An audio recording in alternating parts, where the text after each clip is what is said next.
దైవాత్మ స్వరము నేను ఆదరించే ఆదరణ స్వరము నేను ధైర్యపరచే దైవాత్మ స్వరము నేను లేవనెత్తే రక్షకుని స్వరము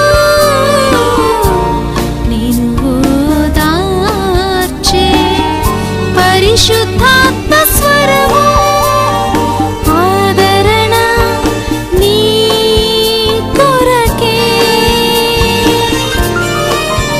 దైవాదరణ నీ కొరకే. దేవుని ప్రియమైన బిడ్డలారా, ప్రభువైన యేసుక్రీస్తు వారి నామములో మీ అందరికీ నా హృదయపూర్వకమైన వందనాలు. ఈ యొక్క ఆదరణ అనే కార్యక్రమం ప్రతిరోజు ఇదే సమయానికి ఇదే ఛానల్లో తప్పనిసరిగా వీక్షించండి. ఈరోజు దేవుని వాక్యాంశం కానీ మనం చూసినట్లయితే సంపూర్ణమైన ఆత్మీయ జీవితం కోసం దేవుని మాటలు మనం ధ్యానం చేయబోతున్నాం. దేవుని వాక్యానికి వెళ్ళే ముందుగా ప్రార్థన ద్వారా దేవుని ఆత్మ సహాయం మనం తీసుకుందాం. పరిశుద్ధాత్మదేవా, ఇప్పుడే నాయనా ఈ వాక్యాన్ని ఆలకిస్తున్న ప్రతి బిడ్డను దర్శించండి, మీ స్వాధీనపరచుకోండి. ప్రభువా, మాతో మాట్లాడండి, వినే చెవి గ్రహించే హృదయం మాకు దయచేయమని తండ్రి, మీ స్వరాన్ని మాకు వినిపింప చేయమని యేసుక్రీస్తు వారి నామంలో ప్రార్థిస్తున్నాను తండ్రి, ఆమేన్. దేవుని బిడ్డలారా, సంపూర్ణత అనే మాట చాలా శక్తివంతమైన మాట. సంపూర్ణత ఏ విషయాల్లో మనం కలిగి ఉండాలి, సంపూర్ణతను ఎలా పొందుకోగలం, ఒక వ్యక్తికి సంపూర్ణత అనేది అవసరమా? కొన్ని విషయాలు మనం దేవుని వాక్యాన్ని ధ్యానం చేద్దాం. సంపూర్ణత అంటే పూర్తిగా అని అర్థం. దేవుని బిడ్డలారా, సంపూర్ణత ఏ విషయాల్లో మనం సంపూర్ణత కలిగి ఉండాలి అని కానీ మనం చూసినట్లయితే జీవితంలో సంపూర్ణత కావాలి. దేవుని పిల్లలమైన మనము దేవుని బిడ్డలారా, దేవుని యొక్క స్వరూపం మన యందు ఏర్పడాలి అంటే తప్పనిసరిగా దేవుని స్వరూపంలో మనకు సంపూర్ణత కావాలి అంటే తప్పనిసరిగా ఇక్కడ ఒక మాట ఉంది. పేతురు రాసిన మొదటి పత్రిక 5వ అధ్యాయం 10వ వచనంలో, కొంచెము కాలము శ్రమ పడిన పిమ్మట మనం సంపూర్ణులుగా అవుతున్నామని బైబిల్ సెలవిస్తుంది. దేని బిడ్డారా, పేతురు మొదటి పత్రిక 5వ అధ్యాయం 10వ వచనంలో, తన నిత్య మహిమకు క్రీస్తునందు మిమ్మును పిలిచిన సర్వ కృపానిధియగు దేవుడు కొంచెము కాలము మీరు శ్రమపడిన పిమ్మట తానే మిమ్మును పూర్ణులనుగా చేసి స్థిరపరిచి బలపరుచును. కొంచెము కాలము శ్రమ పడిన పిమ్మట తానే మిమ్ములను మరి పూర్ణులుగా చేసి స్థిరపరిచి బలపరుచును. దేని బిడ్డారా, చూడండి, కొంచెము కాలము శ్రమ ఎప్పుడు ఉండదు. శ్రమ మధ్యలో వస్తూ ఉంటుంది, మనల్ని అప్పుడప్పుడు ఒక ఫ్రెండ్ వల్లే విజిట్ చేస్తూ ఉంటుంది. కానీ అప్పొస్తైన పని ఏమంటాడంటే, శ్రమ నుండి ఉండుట నాకు మేలాయిన అంటాడు. శ్రమల ద్వారా మాత్రమే మనం సంపూర్ణమవుతున్నాం. దేని బిడ్డలారా, ప్రభువైన యేసుక్రీస్తు వారు కూడా 33.5 సంవత్సరాల్లో ఆయన ఈ లోకానికి వచ్చిన ఆ పిలుపు మరి ఎప్పుడు సంపూర్ణమైంది, ఆయన ఉద్దేశం ఎప్పుడు సంపూర్ణంగా నెరవేరిందంటే, దేని బిడ్డలారా, ప్రభువైన యేసుక్రీస్తు వారు మన కోసం ఆ శ్రమను అనుభవించినప్పుడు. యేసయ్య ఆ శ్రమను అనుభవించకపోతే చిట్ట చివరి సమయంలో మనకు రక్షణ ఉండేది కాదు. మనము విడవబడేవాళ్ళం, మనము నిత్య నరకంలో పడవలసి ఉంటుంది. దేని బిడ్డలారా, కాబట్టి అందరూ అంతటా రక్షించబడాలనే సిలువపై ఆయన ఆ యొక్క రక్షణ కార్యక్రమాన్ని సంపూర్ణం చేశాడు ఆ శ్రమ ద్వారా. ఆ శ్రమ లేకపోతే రక్షణ మనకు దొరికేది కాదు. దేని బిడ్డలారా, ఈరోజు కూడా మనము ప్రభు కోసం జీవిస్తున్నప్పుడు, ప్రభు కొరకు జీవిస్తున్నప్పుడు, ప్రభు రాజ్యం కోసం మనం జీవిస్తున్నప్పుడు, ఆ నిత్య జీవం, ఆ నిత్యత్వం కోసం మనం బ్రతుకుతున్నప్పుడు, దేని బిడ్డలారా, మనలను సంపూర్ణులుగా చేయడానికి దేవుడు వాడుకునే ఒక పనిముట్టు ఏంటంటే శ్రమ. శ్రమ అనే పనిముట్టు ద్వారా మాత్రమే మనం సంపూర్ణమవుతున్నాం. ఒక శిల్పి దేని బిడ్డలారా, ఒక బండరాయిని తీసుకెళ్ళి ఆయన ముందు పెట్టినప్పుడు మనం ఏదైనా ఒక ఫోటో ఇచ్చేయ్యా, ఇదిగో ఈ ఫోటోలు ఉన్న ఈ బొమ్మను ఎలాగైతే ఉందో అలాగా ఆ రాయిని చెక్కండి అన్నప్పుడు ఆ శిల్పి కొద్ది రోజులకి చెక్కుతాడు. ఆ చెక్కినప్పుడు ఆ సుత్తి శానం పట్టుకొని చెక్కుతున్నప్పుడు చాలా వేస్టేజ్ రద్దు అనేది వస్తూ ఉంటుంది. ఆ రాయి చాలా ముక్కల కింద, ఆ సన్న రజని కింద చాలా ఆ శిల్పి ఏం చేస్తాడంటే చెక్కుతూ ఉంటాడు. అయితే దేని బిడ్డలారా, ఆ వ్యర్థమైనది అనవసరమైనది చెక్కకపోతే శ్రమనే ఆ యొక్క చెక్కే పనిముట్ల ద్వారా చెక్కకపోతే అందమైన శిల్పం ఏర్పడదు. దేని బిడ్డ, మనందరి జీవితాలు ప్రభుని యేసుక్రీస్తు వారు మన జీవితంలోకి శ్రమను అనుమతించకపోతే మన జీవితాలు ఎలా ఉంటాయంటే అందవికారంగా ఉంటాయి. ఏమాత్రం ప్రభు పోలిక, ప్రభు యొక్క స్వభావం మనలో రానే రాదు. మన ఆత్మలో ప్రభువులాగా మార్చబడాలి. మన హృదయంలో ప్రభు హృదయంలాగా మనం మార్చబడాలి. దేని బిడ్డరా, ప్రభువు లాంటి ప్రేమ, ప్రభువు లాంటి ఆ యొక్క ఓర్పు, ప్రభువు లాంటి క్షమించే స్వభావం, ప్రభువు లాంటి పరిశుద్ధత, ప్రభు లాంటి నీతి, ప్రభు లాంటి యథార్థత, ఈ గుణాలన్నీ సంపూర్ణంగా మనలో ఏర్పడాలి అంటే తప్పనిసరిగా మానవుడికి శ్రమ కావాలి. అందుకే శ్రమ లేకపోతే, శ్రమలు లేని జనులు ఎలా ఉంటారంటే అవిధేయులుగా ఉంటారు, భక్తిహీనులుగా ఉంటారు, చాలా మొండివారుగా ఉంటూ ఉంటారు, దుష్టులుగా దుర్మార్గులుగా ఉంటూ ఉంటారు, దేవుని మీద తిరుగుబాటు చేసేవారుగా ఉంటూ ఉంటారు. ఏమాత్రము దేవుని చిత్తానికి లోబడకుండా వారి స్వైచిత్తం చేత జీవిస్తూ ఉంటారు. కారణం ఏంటంటే శ్రమ అనే ఆ యొక్క చెక్కే పనిముట్లకు లొంగని వారు వాళ్ళు. దేవుని బిడ్డలారా, శ్రమ ద్వారా దేవుడు మనను సంపూర్ణులుగా చేస్తున్నాడు. అందుకే శ్రమ వచ్చినప్పుడు భయపడవలసిన పని లేదు, శ్రమ వచ్చిందని బెదిరిపోవలసిన పని లేదు, శ్రమ వచ్చిందని దేవుడు ఏమాత్రం నువ్వు దిగజారిపోవలసిన పని లేదు. ఎందుకంటే దేవుడు నేను సంపూర్ణమైన తన స్వరూపంలోకి నేను సిద్ధపరుస్తున్నప్పుడు దేవుడు శ్రమ అనే పనిముట్టును వాడుకుంటాడు. శ్రమ కొద్ది కాలం ఉంటుంది. దేవుని బిడ్డలారా, చూడండి, ఎల్లప్పుడూ రాత్రి ఉండదు, రాత్రి అయిన తర్వాత పగల వస్తుంది.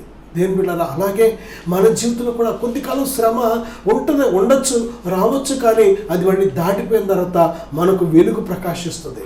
శ్రమ తర్వాత దేవుని స్వరూపం మనలో ఏర్పడి గొప్ప సంతోషాన్ని, గొప్ప ఆనందాన్ని అనుభవించగలుగుతావు. దేవునికి మహిమ తెచ్చే పాత్రగా నీ జీవితం ఉంటూ ఉంటుంది. బంగారం చూడండి, దేని బిడ్డలారా, రకరకాల పనికిరాని వ్యర్థమైన వస్తువులు, మనం వాడలేని బంగారు వస్తువులు కొన్ని ఉంటే అవన్నీ కూడా కంసాలు ఏం చేస్తాడంటే అగ్ని కొలిమిలో వేస్తాడు. మనం బంగారం కొన్న ఆ వస్తువు కూడా అందవికారంగా ఉండొచ్చు. ఆ అందవికారమైన బంగారాన్ని అగ్ని కులుములో వేసి తర్వాత ఆయన ఏం చేస్తాడంటే చక్కటి అందమైన వస్తువుగా నిర్మిస్తాడు. మన పరలోకపు తండ్రి కూడా ఆయన ఎవరితో పోల్చబడ్డాడంటే ఆ యొక్క కంసాల వలె పోల్చబడ్డాడు. నా సహోదరుడా, సహోదరి, ఆయన నిన్ను అగ్ని అనే ఆ కొలిమిలో వేస్తున్నప్పుడు ఆయన ఉద్దేశం ఏంటంటే నిన్ను ఒక అందమైన రూపిగా చెక్కాలని, ప్రేమ కలిగిన రూపం నీలో చెక్కాలని, పరిశుద్ధత అనే రూపం నీలో చెక్కాలని, నీతి అనే రూపం నీలో చెక్కాలని. కాబట్టి శ్రమ వచ్చినప్పుడు నిన్ను దేవుడు సంపూర్ణుడిగా చేస్తున్నాడనే విషయాన్ని మర్చిపోవద్దు. మనము ఆత్మీయ జీవితంలో సంపూర్ణులుగా ఉండాలని దేవుడు కోరుకుంటున్నాడు. అసంపూర్ణులుగా ఉండడం దేవుడికి ఏమాత్రం ఇష్టం లేదు. అలాగే ఏ విషయాల్లో సంపూర్ణత మనం కలిగి ఉండాలని చూసినట్లయితే ప్రేమలో సంపూర్ణులుగా ఉండాలని దేవుడు కోరుతున్నాడు. దేని బిడ్డారా, యోహాను రాసిన మొదటి పత్రిక 4వ అధ్యాయం 12వ వచనంలో, ఏ మానవుడును దేవుని ఎప్పుడునూ చూచి ఉండలేదు, మనం ఒకరినొకడు ప్రేమించిన యెడల దేవుడు మన యందు నిలిచి ఉండును, ఆయన ప్రేమ మన యందు సంపూర్ణమగును. దేవుని ప్రేమ మనలో ఎప్పుడు సంపూర్ణమవుతుందంటే మనము ఒకరినొకరు ప్రేమించినప్పుడు. దేని బిడ్డలారా, నిజమే, ప్రభు చెప్తున్న మాట, ఈ భూమి మీద ఉన్న మనుషులమైన మనము మన ఇంటి వారిని ప్రేమించేవారిగా ఉండాలి. ఇంట్లో భార్య, భర్త, లేక తల్లి, తండ్రి, అత్తమామ, రక్త సంబంధులు, అన్నదమ్ములు, అక్క చెల్లెలు, లేక దేని బిడ్డలారా, ఈ భూమి మీద ఉన్న ఒక కుటుంబ వ్యవస్థను దేవుడు నీకు ఇచ్చినట్లయితే అందులో నీ చుట్టూ ఉండే ప్రతి ఒక్కరిని ప్రేమించే వ్యక్తిగా ఉండాలి. రెండోదిగా మనం చూస్తే మన రక్త సంబంధులు మనం ప్రేమించేవారిగా ఉండాలి. మూడోదిగా చూస్తే దేని బిడ్డలారా, మన ఇరుగు పొరుగును మనం ప్రేమించేవారిగా ఉండాలి. మన సరిహద్దులో ఉన్న వారితో కూడా మనం సమాధానంగా వారిని ప్రేమించేవారిగా ఉండాలి. దేని బిడ్డలారా, అంతేకాదు ప్రభువైన యేసుక్రీస్తు వారు చెప్తున్న మరొక గొప్ప ఆజ్ఞ ఏంటంటే మన శత్రువులను సైతం మనం ప్రేమించేవారిగా ఉండాలి. దేని బిడ్డలారా, మన శత్రువులను ప్రేమించి మనల్ని హింసించే వారి కొరకు ప్రార్థించే వారికి ఉండాలి. అప్పుడు మనం సంపూర్ణమైన ప్రేమ కలిగిన వారమని నిరూపిస్తుంది ఆ క్రియ. దేని బిడ్డలారా, నిజమే, ఈరోజు మనల్ని ప్రేమించే వారిని మనం ప్రేమిస్తాం, మనల్ని ప్రేమించే వారినే మనం ప్రేమిస్తాం, దానివల్ల ఫలితం ఉండదు. దేని బిడ్డలారా, కానీ మనల్ని ప్రేమించలేని వారిని ప్రేమించడం, మనల్ని ద్వేషించే వారిని ప్రేమించడం, మనల్ని అవమానించే వారిని ప్రేమించడం, మనకు హాని, నష్టాన్ని, కష్టాలు తెచ్చిపెట్టే వారిని ప్రేమించడం అనేది ఇది దేవుని శక్తి చేత మాత్రమే సాధ్యం. అందుకే దేవుని పరిశుద్ధాత్మ మన మీదకి వచ్చినప్పుడు దేవుడు తన శక్తి చేత మనల్ని నింపుతున్నాడు. పరిశుద్ధాత్ముడు తన మహా సర్వశక్తి చేత వచ్చి మనలో నివాసం చేస్తున్నాడు కనుక ఎవరినైనా నువ్వు ప్రేమించగలుగుతావు. దేవుని బిడ్డలారా, మన సహోదరులను ప్రేమించకుండా దేవుని నేను ఎంతో ప్రేమిస్తున్నానంటే అది అబద్ధం. దేవుడు నమ్మడు. ఎందుకంటే మన కంటికి కనబడుతున్న సహోదరులను మనం ప్రేమించలేనప్పుడు దేవుని బిడ్డలారా, ఈ దేవునిని ప్రేమిస్తున్నామంటే అది ఏ విధంగా అది సాధ్యం? అది దేవుని బిడ్డలారా, మనము మన సహోదరులను ప్రేమించినప్పుడే దేవునిని ప్రేమిస్తున్నామని ఈ లోకం తెలుసుకుంటుంది. మనం దేవుని శిష్యులమని, దేవుని పిల్లలమని ఈ లోకం తెలుసుకుంటుంది. దేవుని బిడ్డలారా, ప్రేమలో సంపూర్ణత కావాలి. మనం మన ఇంటి వారిని ప్రేమించినంత మాత్రాన నేను సంపూర్ణ అయిపోయాను అని అనుకోకూడదు. ఎప్పుడు మనం ప్రేమలో సంపూర్ణం అవుతామంటే మనం ప్రతి ఒక్కరిని ప్రేమించగలగాలి. దేవుని బిడ్డలారా, ప్రేమ ఎంత గొప్పదంటే దేవుని ప్రేమ చాలా శక్తివంతమైనది. ప్రభువైన యేసుక్రీస్తు వారు తన ప్రేమను చూపెడుతున్నారు. ఆయన యొద్దకు దేవుని బిడ్డలారా ఎవ్వరు వచ్చినా సరే తృణీకరించలేదు. దేవుని బిడ్డలారా, ఎటువంటి స్థితిలో ఉన్నవారు వచ్చినా సరే తృణీకరించలేదు. అందరినీ ప్రేమించాడు ఆయన. దేవుని బిడ్డలారా, ఆయన ప్రేమ స్వరూపి. ఆ ప్రేమ స్వరూపైన దేవుని ఆత్మ మనలో కుమ్మరించబడుతున్నప్పుడు ప్రేమ కుమ్మరించబడుతుంది. కనుక నీ సొంత శక్తి చేత నువ్వు ప్రేమించలేని వ్యక్తులను పరిశుద్ధాత్మ శక్తి చేత నువ్వు ప్రేమించగలుగుతున్నావు. నీ ప్రేమను బట్టి వారు ఏదో ఒక రోజుని కదిలించబడి, వెలిగించబడి, రక్షించబడతారు. నా సహోదరుడా, సహోదరి, ఇది అనుకూలమైన సమయం. దేవుణ్ణి ప్రేమించే సమయం. దేవుని ప్రేమతో నింపబడి ఈ లోకానికి దేవుని ప్రేమను చూపించే సమయం. ప్రేమలో సంపూర్ణం కావాలి. మనం విశ్వాస విషయంలో సంపూర్ణత కావాలి. మూడవదిగా, ఈ విశ్వాస విషయంలో సంపూర్ణత ఎలా పొందగలం? బైబిల్ గ్రంథంలో మనం చూసినట్లయితే హెబ్రీ పత్రిక 10:22 మనస్సాక్షికి కల్మషము తోచకుండానట్లు ప్రోక్షింపబడిన హృదయములు గలవారమును నిర్మలమైన ఉదకముతో స్నానము చేసిన శరీరమును గలవారమునై ఉండి విశ్వాస విషయములో సంపూర్ణ నిశ్చయత కలిగి యథార్థమైన హృదయముతో మనము దేవుని సన్నిధానమునకు చేరుదాము. విశ్వాస విషయంలో సంపూర్ణ నిశ్చయత, విశ్వాసములో సంపూర్ణ నిశ్చయత ఎప్పుడు కలుగుతుంది అంటే, దేవుని బిడ్డలారా, మనస్సాక్షికి కల్మషము తోచకుండానట్లు ప్రోక్షించబడిన హృదయములు నిర్మలమైన ఉదకముతో స్నానము చేసిన గలవారమునై ఉండినప్పుడు. దేవుని బిడ్డలారా, మన హృదయం ప్రభువైన యేసుక్రీస్తు వారి రక్తము చేత కడగబడాలి. యేసు రక్తం మన ప్రతి పాపమును కడిగి మనకు ఒక పరిశుద్ధమైన మనస్సాక్షిని దయచేస్తుంది. యేసుక్రీస్తు ప్రభువారి రక్తము తప్ప ఈ సృష్టిలో మానవ హృదయాలను కడిగే సాధనం కానీ, మానవుని హృదయాన్ని కడిగి పాపాన్ని తీసివేసే ఎటువంటి మెడిసిన్ కానీ, మందు కానీ ఏమీ లేదు. యేసు రక్తము ఒక్కటే మన ప్రతి పాపములను కడిగి, దేవుని బిడ్డలారా, ఆ పాప మలినం నుంచి విడిపించి పరిశుద్ధమైన హృదయాలుగా, పరిశుద్ధమైన మనస్సులుగా మనల్ని కడుగుతుంది. దేవుని బిడ్డలారా, ప్రభువైన యేసుక్రీస్తు వారి రక్తం మనను దేవునిని సేవించడానికి, మన మనస్సాక్షిని శుద్ధి చేసి నిర్మలపరిచి సిద్ధపరుస్తుంది. దేని బిడ్డ, నిజంగా మన పశ్చాత్తాపం దేవుని సందులో నిజమైనది అయితే, మన అవిధేయతను బట్టి, మన పాపమును బట్టి మన దేవుని సందులో నిజముగా పశ్చాత్తాపడితే యేసు రక్తం ప్రతి పాపాన్ని కడుగుతుంది. మనం చాలాసార్లు ఒకటి దాచిపెడతాం, ఒకటి ఒప్పుకుంటాం, ఒకటి దాచిపెడతాం. అంతేకాదు దేవుని బిడ్డలారా, మన హృదయాల్లో ఇంకా పాపం మీద లక్ష్యం ఉంచుకొని, పాపం మీద మనసు ఉంచుకొని పైకి తప్పు చేశాను ప్రభువా క్షమించని పెదాలతో ఒప్పుకుంటాం అంతే. మనసుతో ఒప్పుకునే మనిషికుండే లక్షణం ఏంటంటే ఆ పాపాన్ని మరి ఎన్నడూ చేయడు. కాబట్టి మనము దేవుని సందులో పడే పశ్చాత్తాపం సరైనది కాక, ఒప్పుకొని విడిచిపెట్టే మనసు మనకు లేక, ఆ పాపాలు క్షమించబడకుండా దేవుని బిడ్డలారా, ప్రభు యొద్దకు రాకముందు మన బ్రతుకులు ఎలాగున్నాయో ప్రభువులో సాగుతున్నప్పుడు కూడా మన బ్రతుకులు అలాగే ఉంటుంటాయి. కారణం ఏంటంటే సరైన పశ్చాత్తాపం లేక. ప్రభువైన యేసుక్రీస్తు వారి రక్తం ఎప్పుడు మనల్ని సంపూర్ణులుగా కడిగి, ఎప్పుడు విశ్వాసంలో సంపూర్ణంగా చేస్తుందంటే మనము నిజమైన పశ్చాత్తాపం దేవుని సంధిలో పడుతున్నప్పుడు. దేవుని బిడ్డలారా, పరలోక రాజ్యం సమీపించింది, మారు మనసు పొందండి అని ప్రభు చెప్పినప్పుడు ఆ మారు మనసు పొందడానికి కావాల్సింది ఏంటంటే పశ్చాత్తాపం. బాప్తిస్మిచ్చి యోహాను యోర్దాను నదిలో పాప క్షమాపణ నిమిత్తము ఆయన రక్షణ నీటి బాప్తిస్మ ఇస్తున్నప్పుడు వారందరూ కూడా తమ పాపములు ఒప్పుకొని పశ్చాత్తపడ్డారంట. దేని బిడ్డరా, మరి ఆ యొక్క సమయంలో బాప్తిస్మిచ్చి యోహాను ఏమంటున్నాడంటే, ఇదిగో సర్ప సంతానమా, రాబో ఉగ్రతను తప్పించుకుంటకు మీకు బుద్ధి చెప్పిన వాడెవడు, మారు మనస్సుకు తగిన ఫలాలు ఫలించండి అని హెచ్చరిస్తున్నాడు. నిజమే, మారు మనస్సు పొందిన తర్వాత అంటే దేని బిడ్డరా, ప్రభువైన యేసుక్రీస్తు వారి రక్తం చేత కడగబడిన తర్వాత నీలో మార్పు రావాలి. దేవుని క్రియలు, దేవుని కార్యాలు నీ జీవితంలో కనబడాలి. దేవుని కొరకు నువ్వు జీవించే జీవితం ప్రత్యేకంగా ఉండకపోతే, దేవుని బిడ్డలారా, రక్షణ పొందకముందు ఎలాగున్నావో రక్షణ పొందిన తర్వాత కూడా అలాగే నీ బ్రతుకుంటే, ఏ మార్పు లేకుండా ఉంటే అది ఫలాలు ఫలించినట్టు కాదు.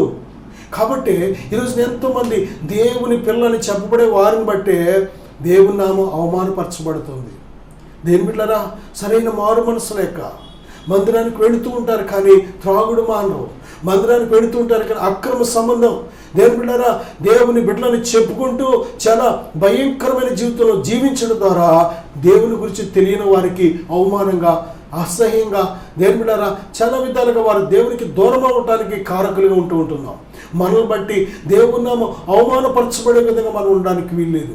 దేని బిడ్డ, శత్రువైన సాతాను చేసే దాడి ఏంటంటే, ఒకటి అన్యజనులను దేవుని సువార్త వినకుండా అడ్డగిస్తూ ఉంటే, రెండవది దేవుడు రక్షించబడిన బిడ్డలను వెనుకకు జార్చి వేషధారులుగా చేసి అందులో ఏమీ లేదు, లేక అందులో ఉన్న వాడికి ఏం మారు మనసు ఉంది, ఏం గొప్పతనం ఉందని మనల్ని దిగజార్చే విధంగా సాతాను దాడి చేస్తూ ఉంటాడు. నా సహోదరుడా, సహోదరి, ఒకే ఒక్క జీవితం, విలువైన జీవితం. ఈ జీవితం కానీ గడిచిపోతే తర్వాత జీవించడానికి జీవితం ఉండదు. సమయమే మన జీవితం, మన ఆయుష్కాలం. దేవుని కోసం బ్రతకకపోతే ప్రతిరోజు తర్వాత ఆయుష్ లేనప్పుడు మనం బ్రతకడానికి బ్రతికెక్కడిది? కాబట్టి నేడు అనబడే సమయం ఉన్నప్పుడే ప్రభు కోసం మనం ఫలిస్తున్నప్పుడు, ప్రభు కోరికనే మారు మనసు తగిన ఫలాలు ఫలిస్తున్నప్పుడు మన విశ్వాసం సంపూర్ణం అవుతుంది. క్రియలు లేకుండా విశ్వాసం సంపూర్ణం కాలేదు.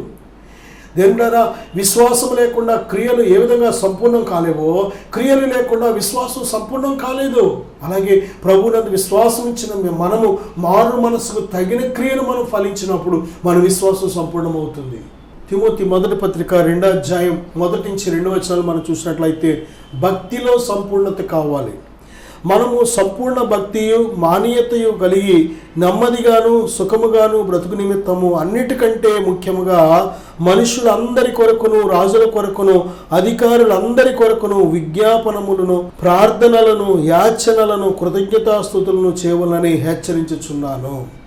మనము సంపూర్ణ భక్తియు మాన్యతయు కలిగి నెమ్మదిగాను సుఖముగాను బ్రతుకు నిమిత్తము. దేని బిడ్డలారా, సంపూర్ణ భక్తి ఎప్పుడు సంపూర్ణం అవుతుందంటే, మనము అందరి కోసం ప్రార్థించేవారిగా ఉండాలి, విజ్ఞాపన చేసేవారిగా ఉండాలి, యాచన చేసేవారిగా ఉండాలి. దేవుని సన్నిధిలో దేని బిడ్డలారా, నిత్యము మనము ఇతరుల కోసం, మన కోసమే కాదు కానీ నశించిపోతున్న ఆత్మల కోసం, మన దేశాన్ని పరిపాలించే నాయకుల కోసం, దేని బిడ్డలారా, దేశంలో ఉన్న అందరి కోసం కూడా దేవుని ప్రేమతో మనం ఎలుగెత్తి ఎప్పుడు ప్రార్థన చేయగలుగుతామో అప్పుడే మన భక్తి సంపూర్ణమవుతూ ఉంటుంది. దేని బిడ్డలారా, మనము రోజు ఎన్నో విషయాలు, భయంకరమైన విషయాలు, దేశంలో ప్రపంచంలో జరుగుతున్న విషయాలు చూస్తూ ఉంటాం. అయ్యో అని విడిచిపెట్టేస్తూ ఉంటాం, అలాగా అని వదిలేస్తూ ఉంటాం. కాదు, మనం వింటున్న ప్రతి విషయాన్ని గురించి, చూస్తున్న ప్రతి విషయాన్ని గురించి, అలాగే మనకు అవగాహన కలిగిన ప్రతి విషయాన్ని గురించి దేవుని పిల్లలమైన మనము ప్రార్థన, విజ్ఞాపన, యాచన చేసినప్పుడే మన భక్తి సంపూర్ణమవుతుంది. ప్రార్థనకు వెళ్ళాను, వచ్చాను, ఏదో వాక్యం చదువుకున్నాను, చిన్న ప్రార్థన చేసుకున్నాను, సరిపోయిందంటే అది భక్తి కాదు. నా సహోదరుడా, మన భక్తిలో సంపూర్ణం ఎప్పుడు అంటే, దిక్కుమాలి వారిని మనం చేర్చుకుంటయు, ఆకలితున్న వారికి ఆహారం ఇచ్చుటయు, వస్త్రహీనులకు మనము వస్త్రములు ఇచ్చుటయు, ఆదరణ లేని వారికి ఆదరణ ఇచ్చుటయు. దేవుని బిడ్డలారా, మనము ఏది చేయగలమో, మన చేత ఏ సహాయం పొందడానికి ఎవరు అర్హులుగా ఉన్నారో వారికి మనం అందించినప్పుడే మన భక్తి సంపూర్ణమవుతుంది. నా సహోదరుడా, నా సహోదరి, ప్రార్థన జీవితం కలిగి ఉందాం. దేవుని బిడ్డలారా, మంచి క్రియలు కలిగి ఉందాం, భక్తిని సంపూర్ణం చేసుకుందాం. దేవుడు మెచ్చుకునే విధంగా, దేవుడు ఇష్టపడే విధంగా మన భక్తిని సిద్ధపరచుకుందాం. దేని ప్రియ బిడ్డ, నేను మీకోసం చిన్న ప్రార్థన చేయాలని ఆశపడుతున్నాను. కళ్ళు మూసుకుందాం. పరిశుద్ధుడా, ఘనమైన తండ్రి, నిజమే నాయన, మా భక్తిలో సంపూర్ణత, విశ్వాసంలో సంపూర్ణత, ప్రేమలో సంపూర్ణత నాయన, ఇదిగో ఏ విధంగా పొందగలం అనేక విషయాలు మేము నేర్చుకున్నాం తండ్రి. మాతో మాట్లాడిన దేవా స్తోత్రాలు. ఇదిగో నీ బిడ్డలు అన్ని విషయాల్లో సంపూర్ణంగా ఉండటకు సహాయం దయచేయండి. మీరే నడిపించమని, దీవించి బలపరచమని యేసుక్రీస్తు వారి నామంలో ప్రార్థిస్తున్నాను తండ్రి. ఆమేన్. God bless you.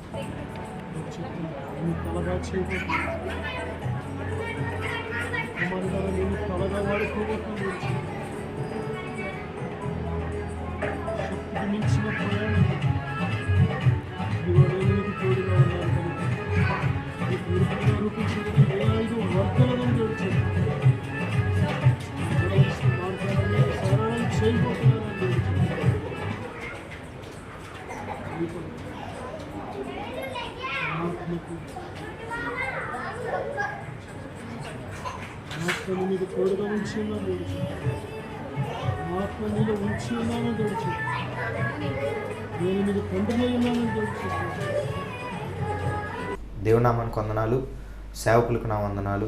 నా పేరు వినయ్ కుమార్, మాది పెద్దతాడేపల్లి గ్రామము. నేను కూడా దేవుడు నమ్ముకొని దేవుడి మందిరానికి అయితే వెళ్ళేవాడిని, కానీ నా ఆత్మీయ జీవితం అంత ఫలవంతంగా లేదు. అనేకమైన బంధకాలతో నా ఆత్మీయ జీవితము ఉంటూ ఉండేది. అలాగే ఒకరోజు సేవకులు ఎనైటింగ్ వాటర్ ద్వారా ప్రార్థన చేస్తున్నారని నేను విన్నాను. ఆ ప్రార్థన చేయించుకున్న వారి జీవితంలో ఎన్నో గొప్ప కార్యాలు దేవుడు చేశారు. చాలామంది విడుదల లేని వారు విడుదల పొందుకున్నారు, స్వస్థత లేని వారు స్వస్థత పొందుకున్నారు. ఎప్పుడైతే ఆ సాక్ష్యాన్ని నేను విన్నానో, నా జీవితంలో కూడా దేవునిలో బలంగా సాగాలని, దేవునిలో నడవడానికి, నేను కూడా దేవునిలో స్థిరముగా ఉండాలని చెప్పి ఒకరోజు సేవకుల యొద్దకు వెళ్ళి ప్రార్థన చేయించుకున్నాను. ఎప్పుడైతే సేవకుల ద్వారా ప్రార్థన చేస్తున్నప్పుడే దేవుడు నన్ను బలంగా తాకారు. వెంటనే నా హృదయం నుంచి ఏదో ఒక తెలియని బంధకం, ఏదో ఒక చీకటి నా నుంచి బయటికి వెళ్ళిపోవడం నేను గ్రహించాను. ఎప్పుడైతే అలా చీకటి బంధకం నా నుంచి వెళ్ళిపోయిందో నా హృదయం చాలా తేలికైంది. దేవుడు తన బలమైన ఆత్మతో నన్ను నింపి నన్ను స్థిరపరిచి తన ఆత్మతో నన్ను ముద్రించారు. ఆ రోజు నుంచి ఈ రోజు వరకు కూడా నా జీవితంలో దేవుడు ఎన్నో గొప్ప కార్యాలు చేశారు. అప్పటి నుంచి నా ఆత్మీయ జీవితంలో బలమైన ఆత్మీయ జీవితంలో నేను కొనసాగించగలుగుతున్నాను. దానికి కారణం ఆ రోజు సేవకుల ద్వారా నేను ప్రార్థన చేయించుకున్నప్పుడు దేవుడు సేవకుల్లో ఉండి సేవకుల ద్వారా తన ఆత్మతో నన్ను నింపి ఈరోజు ఇలా గొప్పగా ఉన్నతమైన స్థానంలో ఆత్మీయ స్థితిలో దేవుడు నన్ను నిలబెట్టారు. దేవుడు నా జీవితంలో చేసిన ఈ కార్యమును బట్టి దేవునికే సమస్త మహిమ, ఘనత, ప్రభావములు యుగయుగములు చెల్లునుగాక. సేవకులకు కూడా నా ప్రత్యేకమైన వందనాలు. Thank you. Praise the lord.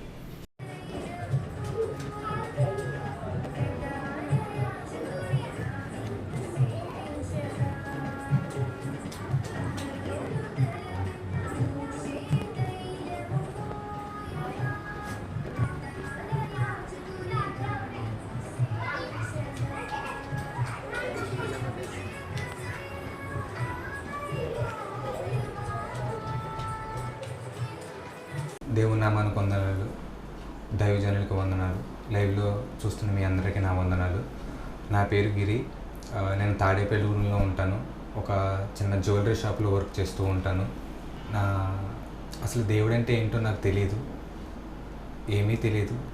ఫస్ట్లో నా పాత జీవితం చాలా దారుణంగా ఉండేది. దేవుని యందు భయభక్తులు లేకుండా ఏమీ లేకుండా ఉండేవాడిని నేను. సిగరెట్లు కాల్చడం, మందు తాగడం, స్నేహితులతో బయటకు వెళ్ళడం, సినిమాలకు వెళ్ళడం, అలా ఉండేది నా జీవితం. దేవుడు అంటే అసలు ఏమిటో తెలియదు. దేవుడు ఉన్నాడా అనే ఆలోచన కూడా నాకు ఉండేది కాదు. మన కోసం ఒకరు ప్రాణం పెట్టారని కానీ అది కానీ ఏమీ ఉండేది కాదు. నా జీవితం నా ఇష్టానుసారంగా ఇంట్లో తల్లిదండ్రుల మాట వినకుండా ఫ్రెండ్స్తో తిరగడం, సినిమాలకు వెళ్ళడం, తాగడం లాంటివి చేసేవాడిని. కానీ ఒకరోజు మా ఇంటి దగ్గర ఉన్న దైవజనులు ఒకసారి నన్ను సన్నిధికి తీసుకెళ్ళారు. చిన్నతనం అప్పుడు ఏమీ తెలీదు, వారితో పాటు సరదాగా వెళ్ళేవాడిని కానీ అంత చిన్నప్పుడు కదా, అసలు ఏమీ తెలిసేది కాదు. వెళ్ళేవాడిని, వచ్చేవాడిని. కానీ అలా చిన్నతనంలో దేవుని దగ్గరికి వెళ్ళడం, వాక్యం వినడం ద్వారా ఏమో కానీ వెళ్ళేవాడిని. 1 సంవత్సరం అలా వెళ్ళేవాడిని. తర్వాత నేను దేవునికి చాలా దూరం అయిపోయాను. చిన్న కారణాల వల్ల హైదరాబాద్ వెళ్ళాను. హైదరాబాద్ వెళ్ళడం వల్ల ఇంకా దారుణమైన స్థితికి నేను వెళ్ళిపోయాను. సిగరెట్లు కాల్చడం, సినిమాలు చూడడం వంటివి దేవుడికి పూర్తిగా వ్యతిరేకంగా ఉండేవాడిని. కానీ ఒకరోజు నా మనసుకు అనిపించింది, నువ్వు చర్చికి వెళ్ళేవాడివి, బైబిల్ చదివేవాడివి, దేవుని వాక్యం వినేవాడివి కదా, ఏమైందని నా మనసుకు అనిపించేది. అది నేను లెక్క చేసేవాడిని కాదు. ఫ్రెండ్స్తో, స్నేహితులతో పాటు నా ఇష్టానుసారంగా వెళ్ళేవాడిని. కానీ ఒకరోజు దైవజనులు నన్ను చూసి, అమ్మ సన్నిధికి రాలేదు అని అడగడం వల్ల ఒకరోజు మళ్ళీ వెళ్ళాను. కానీ అలాగా అటువైపు ఉంటూ వాళ్ళకి తెలియకుండా, ఎవరికి తెలియకుండా సన్నిధికి వెళ్ళామన్న పేరుకే కానీ నా ఇష్టానుసారంగా ఉండేది జీవితం. కానీ ఒకరోజు దేవుడు నాతో మాట్లాడాడు వాక్యం ద్వారా. అప్పటి నుంచి నేను దేవుళ్ళో ఎదుగుతూ వచ్చాను. నేను 4 సంవత్సరాల క్రితం నేను రక్షణ పొంది 4 సంవత్సరాలు అవుతుంది. అప్పటి నుంచి నేను దేవుళ్ళో ఎదగడం ప్రారంభించాను. నేను 2021 సంవత్సరం నవంబర్ 26 రక్షణ పొందాను. దేవుడు నాకు మంచి రక్షణనిచ్చాడు. దేవుడు అనేక కార్యాలు నా జీవితంలో దేవుడు చేశాడు. రక్షణ పొందిన ముందు నా జీవితం చాలా దారుణంగా ఉండేది. స్నేహితులతో బూతులు మాట్లాడడం కానీ, లేకపోతే స్నేహితులతో తిరగడం కానీ మరీ దారుణంగా ఉండేది నా జీవితం. స్నేహితులతో కలిసినప్పుడు సిగరెట్లకి డబ్బులు లేకపోతే మేము ఒక చోటన సిగరెట్లు కాల్చేవాళ్ళం. అక్కడ అగ్గిపెట్టెలతో పాటు సిగరెట్లు కాల్చేసాక చిన్న ముక్కలు వదిలేస్తాం కదా, డబ్బులు లేనప్పుడు అవి ఏరుకొని మరీ సిగరెట్లు కాల్చేంత దీనమైన స్థితిలోకి నేను వెళ్ళిపోయాను. దేవుడు ఆ బంధకాల నుంచి దేవుడు నన్ను విడిపించాడు, మందు నుంచి విడిపించాడు, సినిమాల నుంచి విడిపించాడు. అలా వాక్యం వింటూ నవంబర్ 26, 2021 సంవత్సరంలో నేను రక్షణ పొందిన కానించి దినదినము నా ఆత్మీయ స్థితి పెరగడం ప్రారంభించింది. అలాగే ఒకసారి మా సన్నిధిలోనే దైవజనులు ఎన్ఎన్టీ వాటర్ ప్రార్థన చేయడం ప్రారంభించారు. నేను అది విన్నాను. అక్కడ స్వస్థత జరుగుతుందంట అని నేను విన్నాను. ఆ రోజు నేను ఎన్ఎన్టీ వాటర్ ప్రార్థన చేసే రోజు నేను వెళ్ళిన రోజు నాకు ఇప్పటికీ ఇంకా నా మనసులో ఉంది. దేవుడు ఆయన ఆత్మతో నింపడం నేను గుర్తుంచుకున్నాను. అది మొదటిసారిగా నా జీవితంలో జరగడం వలన నేను ఇప్పటికీ నా మనసులో ఉండిపోయింది. దైవజనులు అలా చేయి మీద పెట్టి ప్రార్థన చేస్తున్నప్పుడు నేను కళ్ళు మూసుకున్నాను. ఇది నా మొదట దేవుడు నన్ను తాకిన స్థితి ఇప్పటికీ నా మనసులో ఉంది. ఆయన చేయి పెట్టి ప్రార్థించినప్పుడు దేవుడు ఆయన ఆత్మతో నింపాడు. అది మీకు చెప్పడానికి ఎలా అంటే, నడినెత్తి నుంచి అరికాలు వరకు మనకి నీటి బిందువు ఇక్కడ వేస్తే ఎలా అయితే కిందకి జారుకుంటా వస్తుందో ఆ బటన్ వేలు వరకు, అలా ఆయన ఆత్మతో నింపడం నేను గ్రహించాను. అప్పటి నుంచి నా ఆత్మీయ స్థితి దినదినము అభివృద్ధి చెందింది. అలాగే 2 సార్లు అనెంటింగ్ వాటర్తో నన్ను ప్రార్థన చేశారు. మొదటిసారిగా అలా అభిషేకంతో నింపాడు దేవుడు. రెండవసారి ప్రార్థన చేస్తున్నప్పుడు మన చీకటి గదిలో ఉన్నట్టుండి స్విచ్ చేస్తే ఒకేసారి వెలుగు ఎలా వస్తుందో అలా నా కన్నులకు అలా అనిపించింది. చుట్టూరు చీకటి.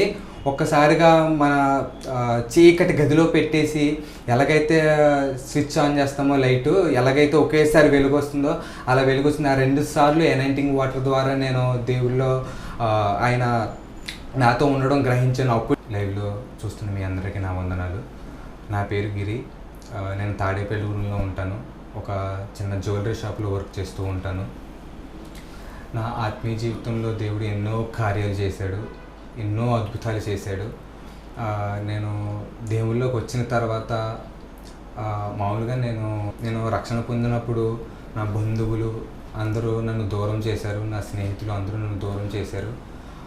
కానీ ఆయన ప్రేమ నన్ను ఎంతగానో ఆదరించింది, ఎంతగానో నన్ను ఆదరించి దగ్గరికి తీసుకుంది.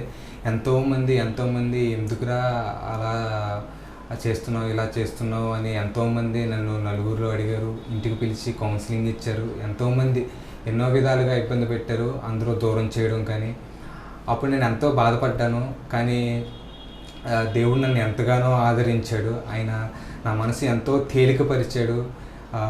అనేకమైన సార్లు ఒక్కొక్కసారి కొంతమంది మనుషులు దూరం చేస్తున్నప్పుడు కూడా ఎంతో బాధపడేవాడిని. కానీ ఆయన ప్రేమ ముందు, ఆయన చూపించిన ప్రేమ ముందు నాకు ఏమేమి సరిపోలేదనిపించింది. కానీ దేవుడు ఎంతో నా జీవితంలో ఎన్నో కార్యాలు చేశాడు.